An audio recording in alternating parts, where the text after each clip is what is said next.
जय श्री हरि, जय श्री कृष्णा। श्रीमद् भागवत गीता का 18वां व अंतिम अध्याय। जन्म मरण रूप संसार के बंधन से सदा के लिए छूटकर परमानंद स्वरूप परमात्मा को प्राप्त कर लेने का नाम मोक्ष है। इस अध्याय में पूर्वोक्त समस्त अध्यायों का सार संग्रह करके मोक्ष के उपायभूत सांख्य योग का संन्यास के नाम से, कर्म योग का त्याग के नाम से अंग प्रत्यंगों सहित वर्णन किया गया है। इसलिए तथा साक्षात मोक्ष रूप परमेश्वर में सर्व कर्मों का संन्यास यानी त्याग करने के लिए कहकर उपदेश का उपसंहार किया गया है। इसलिए भी इस अध्याय का नाम मोक्ष संन्यास योग रखा गया है। दूसरे अध्याय के 11वें श्लोक से गीता के उपदेश का आरंभ हुआ। वहां से आरंभ करके 30वें श्लोक तक भगवान ने ज्ञान योग का उपदेश दिया और प्रसंगवश शास्त्र धर्म की दृष्टि से युद्ध करने के कर्तव्यता का प्रतिपादन करके 39वें श्लोक से लेकर अध्याय की समाप्ति पर्यंत कर्म योग का उपदेश दिया। उसके बाद तीसरे अध्याय से 17वें अध्याय तक कहीं ज्ञान योग की दृष्टि से और कहीं कर्म योग की दृष्टि से परमात्मा की प्राप्ति के बहुत से साधन बताए। उन सबको सुनने के अनंतर अब अर्जुन इस 18वें अध्याय में समस्त अध्यायों के उपदेश का सार जानने के उद्देश्य से भगवान के सामने संन्यास यानी ज्ञान योग का और त्याग यानी फलासक्ति के त्याग रूप कर्म योग का तत्व भली भांति अलग अलग जानने की इच्छा प्रकट करते हैं। अर्जुन बोले, हे महाभाव, हे अंतर्यामिन, हे वासुदेव, मैं संन्यास और त्याग के तत्व को पृथक पृथक जानना चाहता हूँ। श्री भगवान बोले, कितने ही पंडित जन तो काम्य कर्मों के त्याग को संन्यास समझते हैं तथा दूसरे विचार कुशल पुरुष सब कर्मों के फल के त्याग को त्याग कहते हैं। कई एक विद्वान ऐसा कहते हैं कि कर्म मात्र दोष युक्त है, इसलिए त्यागने के योग्य है, और दूसरे विद्वान ये कहते हैं कि यज्ञ, दान और तप रूप कर्म त्यागने योग्य नहीं है। हे पुरुष श्रेष्ठ अर्जुन, संन्यास और त्याग इन दोनों में से पहले त्याग के विषय में तो मेरा निश्चय सुन, क्योंकि त्याग सात्विक, राजस और तामस भेद से 3 प्रकार का कहा गया है। यज्ञ, दान और तप रूप कर्म त्याग करने की योग्य नहीं है, बल्कि वे तो अवश्य कर्तव्य है, क्योंकि यज्ञ, दान और तप ये तीनों ही कर्म बुद्धिमान पुरुषों को पवित्र करने वाले हैं। इसलिए हे पार्थ, इन यज्ञ, दान और तप रूप कर्मों को तथा और भी संपूर्ण कर्तव्य कर्मों को आसक्ति और फलों का त्याग करके अवश्य करना चाहिए। ये मेरा निश्चय किया हुआ उत्तम मत है। निषिद्ध और काम्य कर्मों का तो स्वरूप से त्याग करना उचित ही है, परंतु नियत कर्म का स्वरूप से त्याग करना उचित नहीं है। इसलिए मोह के कारण उसका त्याग कर देना तामस त्याग कहा गया है। जो कुछ कर्म है वे सब दुख रूप ही है, ऐसा समझकर यदि कोई शारीरिक कलेश के भय से कर्तव्य कर्मों का त्याग कर दे तो वे ऐसा राजस त्याग करके फल को किस प्रकार भी नहीं पाता। हे अर्जुन, जो शास्त्र विहित कर्म करना कर्तव्य है, इसी भाव से आसक्ति और फल का त्याग करके किया जाता है, वही सात्विक त्याग माना गया है। जो मनुष्य अकुशल कर्म से तो द्वेष नहीं करता और कुशल कर्म में आसक्त नहीं होता, वे शुद्ध सत्व गुण से युक्त पुरुष संशय रहित बुद्धिमान और सच्चा त्यागी है। क्योंकि शरीरधारी किसी भी मनुष्य के द्वारा संपूर्णता से सब कर्मों का त्याग किया जाना शक्य नहीं है। इसलिए जो कर्मफल का त्यागी है वही त्यागी है, ये कहा जाता है।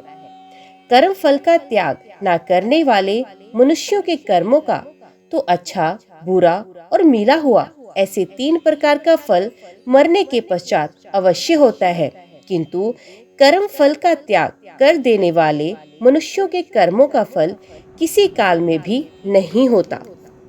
हे महाबाहो, संपूर्ण कर्मों की सिद्धि के ये 5 हेतु कर्मों का अंतकरण, करने के लिए उपाय बतलाने वाले सांख्य शास्त्र में कहे गए हैं, उनको तू मुझसे भली भांति जान।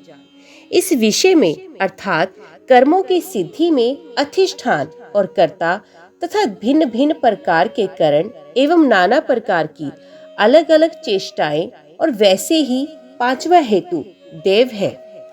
मनुष्य मन, वाणी और शरीर से शास्त्रानुकूल अथवा विपरीत जो भी कर्म करता है उसके ये पांचों कारण हैं। परंतु ऐसा होने पर भी जो मनुष्य अशुद्ध बुद्धि होने के कारण उस विषय में यानी कर्मों के होने में केवल शुद्ध स्वरूप आत्मा को कर्ता समझता है, वे मलिन बुद्धि वाला अज्ञानी यथार्थ नहीं समझता।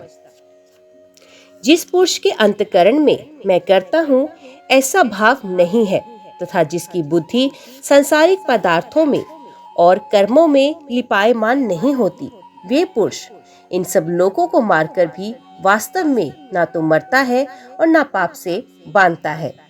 ज्ञाता, ज्ञान और ज्ञेय ये तीन प्रकार की कर्म प्रेरणा है और कर्ता, करण तथा क्रिया ये तीन प्रकार का कर्म संग्रह है। गुणों की संख्या करने वाले शास्त्र में ज्ञान और कर्म तथा कर्ता गुणों के भेद से तीन तीन प्रकार ही कहे गए हैं, उनको भी तू मुझसे भली भांति सुन। जिस ज्ञान से मनुष्य पृथक पृथक सब भूतों में एक अविनाशी परमात्मा को विभाग रहित संभाव से स्थित देखता है, उस ज्ञान को तू सात्विक जान। किंतु जो ज्ञान अर्थात जिस ज्ञान के द्वारा मनुष्य संपूर्ण भूतों में भिन्न भिन्न प्रकार के नाना भावों को अलग अलग जानता है, उस ज्ञान को तू राजस्थान। परंतु जो ज्ञान एक कार्य रूप शरीर में ही संपूर्ण के सदृश आसक्त है तथा जो बिना युक्ति वाला तात्विक, अर्थ रहित और तुच्छ है, वे तामस कहा गया है। जो कर्म शास्त्र विधि से नियत किया गया है और कर्तापन के अभिमान से रहित है तथा फल न चाहने वाला पुरुष द्वारा बिना राग द्वेष के किया गया हो, वे सात्विक कहा गया है। परंतु जो कर्म बहुत परिश्रम से युक्त होता है तथा भोगों को चाहने वाला पुरुष द्वारा या अहंकार युक्त पुरुष द्वारा किया जाता है, वे कर्म राजस कहा गया है। जो कर्म प्रायण हानि, हिंसा और सामर्थ्य को ना विचार कर केवल अज्ञान से आरंभ किया जाता है, वे तामस कहा जाता है। जो कर्ता संग्रहित, अहंकार के वचन ना बोलने वाला, धैर्य और उत्साह से युक्त तथा कार्य की सिद्धि होने पर और ना होने में हर्ष, शोक आदि विकारों से रहित है, वे सात्विक कहा जाता है। जो कर्ता आसक्ति से युक्त, कर्मों के फल को चाहने वाला और लोभी है तथा दूसरों को कष्ट देने के स्वभाव वाला, अशुद्धाचारी और हर्ष शोक से लिप्त है, वे राजस कहा गया है। जो कर्ता अयुक्त, शिक्षा से रहित, घमंडी और धूर्त और दूसरों की जीविका का नाश करने वाला तथा शोक करने वाला, आलसी और दीर्घसूत्री है, वे तामस कहा जाता है। हे धनंजय, अब तो बुद्धि का और धृति का भी गुणों के अनुसार तीन प्रकार का भेद मेरे द्वारा संपूर्णता से विभाग पूर्वक कहा जाने वाला सुन। हे पार्थ, जो बुद्धि प्रवृत्ति मार्ग और निर्वृत्ति मार्ग को, कर्तव्य और अकर्तव्य को, भय और अभय को तथा बंधन और मोक्ष को यथार्थ जानती है, वे बुद्धि सात्विक की है। हे पार्थ, मनुष्य जिस बुद्धि के द्वारा धर्म और अधर्म को तथा कर्तव्य और अकर्तव्यों को भी यथार्थ नहीं जानता, वे बुद्धि राजसी है। हे अर्जुन, जो तमोगुण से घिरी हुई बुद्धि अधर्म को भी ये धर्म है ऐसा जान लेती है तथा इसी प्रकार अन्य संपूर्ण पदार्थों को भी विपरीत मान लेती है, वे बुद्धि तामसी है। हे पार्थ, जिस अव्यभिचारिणी धारण शक्ति से मनुष्य ध्यान योग के द्वारा मन, प्राण और इंद्रियों की क्रियाओं को धारण करता है, वे धृति सात्विकी है। परंतु हे पृथापुत्र अर्जुन, फल की इच्छा वाला मनुष्य जिस धारण शक्ति के द्वारा अत्यंत आसक्ति से धर्म, अर्थ और कर्मों को धारण करता है, वे धारण शक्ति राजसी है। हे पार्थ, दुष्ट बुद्धि वाला मनुष्य जिस धारण शक्ति के द्वारा निद्रा, भय, चिंता और दुख को तथा उन्मत्तता को भी नहीं छोड़ता अर्थात धारण किए रहता है, वे धारण शक्ति तामसी है। हे भरश्रेष्ठ, अब 3 प्रकार के सुख को भी तू मुझसे सुन। जिस सुख में साधक मनुष्य भजन, ध्यान और सेवा आदि के अभ्यास से रमण करता है और जिससे दुखों के अंत को प्राप्त हो जाता है, जो ऐसा सुख है वे आरंभ काल में यद्यपि विष के तुल्य प्रतीत होता है, परंतु परिणाम में अमृत के तुल्य है। इसलिए वे परमात्मा विषयक बुद्धि के प्रसाद से उत्पन्न होने वाला सुख सात्विक कहा गया है। जो सुख विषय और इंद्रियों के संयोग से होता है, ये पहले भोग काल में अमृत के तुल्य प्रतीत होने पर भी परिणाम में विष के तुल्य है, इसलिए वे सुख राजस कहा गया है। जो सुख भोग काल में तथा परिणाम में भी आत्मा को मोहित करने वाला है, वे निद्रा, आलस्य और परमार्थ से उत्पन्न सुख तामस कहा गया है। पृथ्वी में या आकाश में अथवा देवताओं में तथा इनके सिवा और कहीं भी ऐसा कोई भी सत्व नहीं है जो प्रकृति से उत्पन्न इन तीनों गुणों से रहित हो। हे प्रथम, ब्राह्मण, क्षत्रिय और वैश्यों के तथा शूद्रों के कर्म स्वभाव से उत्पन्न गुणों के द्वारा विभक्त किए गए हैं। अंतःकरण का निग्रह करना, इंद्रियों का दमन करना, धर्म पालन के लिए कष्ट सहना, बाहर भीतर से शुद्ध रहना, दूसरों के अपराधों को क्षमा करना, मन, इंद्रिय और शरीर को सरल रखना, वेद, शास्त्र, ईश्वर और परलोक आदि में श्रद्धा रखना, वेद शास्त्रों का अध्ययन, अध्यापन करना और परमात्मा के तत्व का अनुभव करना, ये सब के सभी ब्राह्मण के स्वाभाविक कर्म हैं। शूरवीरता, तेज, धैर्य, चतुरता और युद्ध में ना भागना, दान देना, स्वामी भाव, ये सब के सभी क्षत्रिय के स्वाभाविक कर्म हैं। खेती, गोपालन और क्रय विक्रय रूप सत्य व्यवहार, ये वैश्य के स्वाभाविक कर्म हैं तथा सब वर्णों की सेवा करना शूद्र का भी स्वाभाविक कर्म है। अपने अपने स्वाभाविक कर्मों में तत्परता से लगा हुआ मनुष्य भगवत प्राप्ति रूप परम सिद्धि को प्राप्त होता है। अपने स्वाभाविक कर्म में लगा हुआ मनुष्य जिस प्रकार से कर्म करके परम सिद्धि को प्राप्त होता है, उसी विधि को तो सुन। जिस परमेश्वर से संपूर्ण प्राणियों की उत्पत्ति हुई और जिससे ये समस्त जगत व्याप्त है, उस परमेश्वर की अपने स्वाभाविक कर्मों द्वारा पूजा करके मनुष्य परम सिद्धि को प्राप्त हो जाता है। अच्छी प्रकार आचरण किए हुए दूसरों के धर्म से गुण रहित भी अपना धर्म श्रेष्ठ है, क्योंकि स्वभाव से नियत किए हुए सब धर्म रूप कर्म को करता हुआ मनुष्य पाप को नहीं प्राप्त होता। अतएव हे कुंती पुत्र, दोष युक्त होने पर भी सहज कर्म को नहीं त्यागना चाहिए, क्योंकि धुएं से अग्नि की भांति सभी कर्म किसी न किसी दोष से युक्त हैं। सर्वत्र आसक्ति रहित, बुद्धि वाला, सप्रह रहित और जीते हुए अंतकरण वाला पुरुष सांख्य योग के द्वारा उस परम नैष्कर्मी सिद्धि को प्राप्त होता है, जो कि ज्ञान योग की प्रानिष्ठा है। उस नैष्कर्मी सिद्धि को जिस प्रकार से प्राप्त होकर मनुष्य ब्रह्म को प्राप्त होता है, उस प्रकार को हे कुंती पुत्र तू संक्षेप में ही मुझसे सुन। विशुद्ध बुद्धि से युक्त तथा हल्का, सात्विक और नियमित भोजन करने वाला, शब्द आदि विषयों का त्याग करके एकांत और शुद्ध देश का सेवन करने वाला, सात्विक धारण शक्ति के द्वारा अंतकरण और इंद्रियों का संयम करके मन, वाणी और शरीर को वश में कर लेने वाला, राग द्वेष को सर्वथा नष्ट करके भली भांति दृढ़ वैराग्य का आश्रय लेने वाला तथा अहंकार, बल, घमंड, काम, क्रोध और परिग्रह का त्याग करके निरंतर ध्यान योग के प्रायण रहने वाला, ममता रहित और शांति युक्त पुरुष सच्चिदानंद ब्रह्म में अभिन्न भाव से स्थित होने का पात्र होता है। फिर वे सच्चिदानंद घन ब्रह्म में एक ही भाव से स्थित प्रसन्न मन वाला योगी ना तो किसी के लिए शोक करता है और ना किसी की आकांक्षा करता है। ऐसा समस्त प्राणियों में संभाव वाला योगी मेरी परा भक्ति को प्राप्त हो जाता है।